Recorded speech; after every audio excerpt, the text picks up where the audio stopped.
adalah gembalaku, takkan kekurangan aku. Ia membaringkan aku di padang berumput hijau. Saudara-saudari yang terkasih di dalam Kristus, selamat pagi.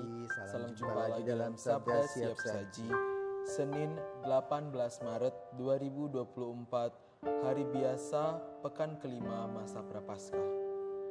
Marilah kita berdoa dalam nama Bapa dan Putra dan Roh Kudus. Amin.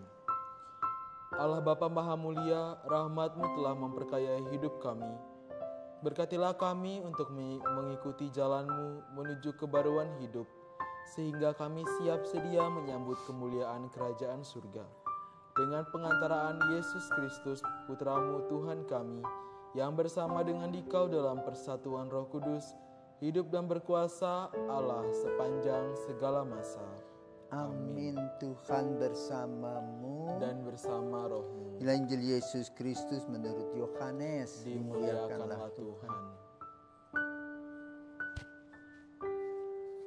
Sekali peristiwa Yesus pergi ke Bukit Zaitun, dan pagi-pagi benar ia berada di bait Allah, dan seluruh rakyat datang kepadanya. Yesus duduk dan mengajar mereka.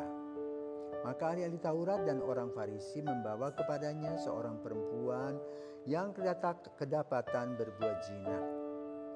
Mereka menempatkan perempuan itu di tengah-tengah lalu berkata kepada Yesus, "Rabi, perempuan ini tertangkap basah ketika ia sedang berbuat zina.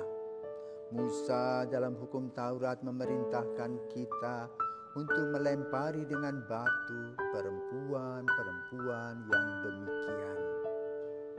Apakah pendapatmu tentang hal ini?"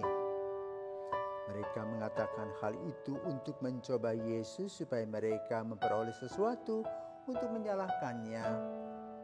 Tapi Yesus membungkuk lalu menulis di tanah dengan jarinya.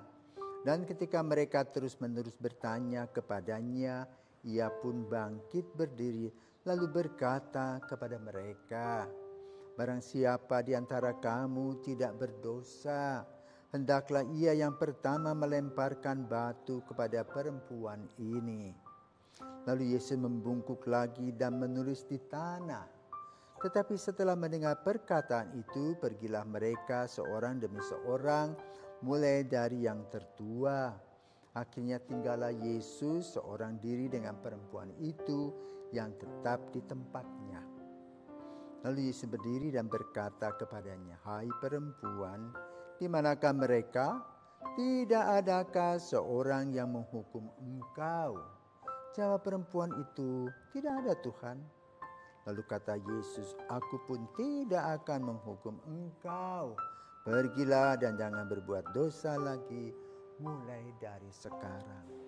Demikianlah sabda Tuhan. Terpujilah Kristus. Baik, terima kasih Romo. Selamat pagi Romo.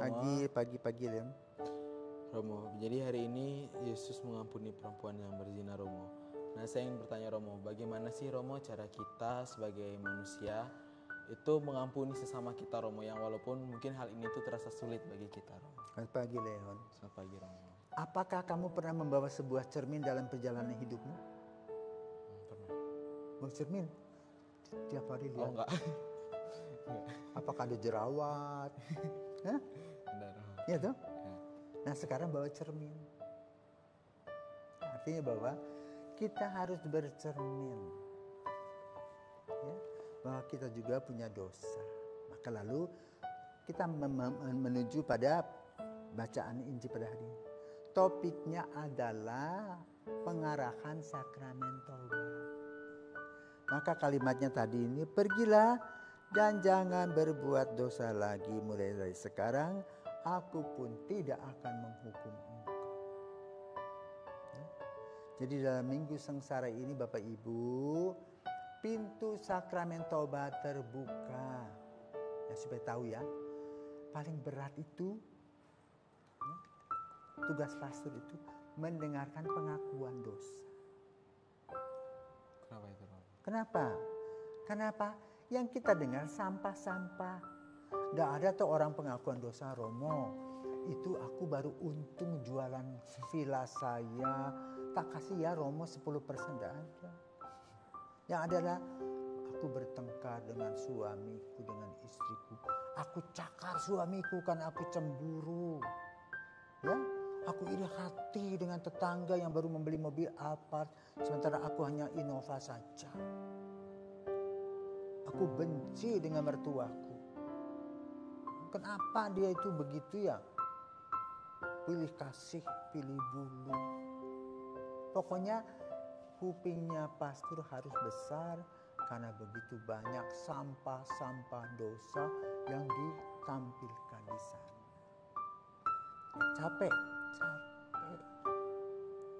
Ya. Apalagi kalau pastornya betul-betul serius mendengarkan tuh. Setan itu kerja. Nah, seperti yang dialami Santo Yohanes Maria Vianney. Ya. Yang bisa mengubah umatnya dari kehidupan brutal, gak karuan, bisa mengubahnya melalui kesabaran dan ketekunan mendengarkan dosa-dosa. Dan dari hasil berkat pastor tadi, hidup rohani umat itu ya, menjadi tumbuh dan berkembang. Mungkin ada orang mengatakan begini, ngapain lu datang kepada pastor orang yang berdosa, lu mau cerita tentang dosa, dia juga punya dosa kok. Ya. Ingat saudara, rahmat itu bukan dibuat oleh pastor. Rahmat itu dibuat oleh Roh Kudus. Roh Kudus menerangi hati orang yang mau berbuat baik. Maka tadi kita melihat dari Injil bagaimana sikap Yesus yang bijaksana. Dia tidak terpancing dengan orang-orang yang om dan opa tadi yang mungkin sudah menidui perempuan ini. Kan bisa aja Yesus katakan, Allah kamu pura-pura sekarang pada kamu juga pakai dia kan. Itu kan melahirkan konflik. Atau kamu sudah berapa laki-laki tidur sama kamu. Tidak ada pertanyaan itu. Tetapi yang Yesus lemparkan adalah, ayo, siapa yang tidak berdosa lemparlah dia dengan batu. Lalu itu kata itu menyentuh seseorang tadi. Oh iya ya, aku sudah bercermin diri, aku juga punya dosa yang banyak, maka pergi ngeloyor satu persatu. Lalu Yesus bertanya, di mana semuanya? Tidak ada, Tuhan. Pergilah, aku juga tidak menghukum engkau, jangan berbuat dosa lagi. Nah itulah rumusan dari sakramen tobat yang mengajak kita untuk datang menghadap Allah yang Maha Rahim. Tetapi zaman sekarang sakramen tobat itu sudah kurang populer. Pastor paling-paling mendengar pengakuan dosa pada masa Natal, Paskah, bisa sampai 100 lah. Ya. Tapi yang lain kemana? Nggak anggap lagi itu penting. Maka bacaan hari ini mengingatkan kita kembali atas undangan sakramen tobat, sakramen kemaharahiman Tuhan. Ya, agar kita secara rohani bisa diperbaiki. Tidak tuding-menuding orang lain, tetapi menuding diri kita masing-masing, memperbaiki kehidupan kita. Kenapa? Jangan lupa loh, berapapun suksesnya kita, berapapun uang yang kita miliki, berapa barang yang kita, properti yang kita miliki, satu hari kita akan ditulisi RIP, rest in peace. Tidak ada yang bisa dibawa kecuali kebaikan-kebaikan dan kesucian hati. Selamat pagi, Tuhan memberkati.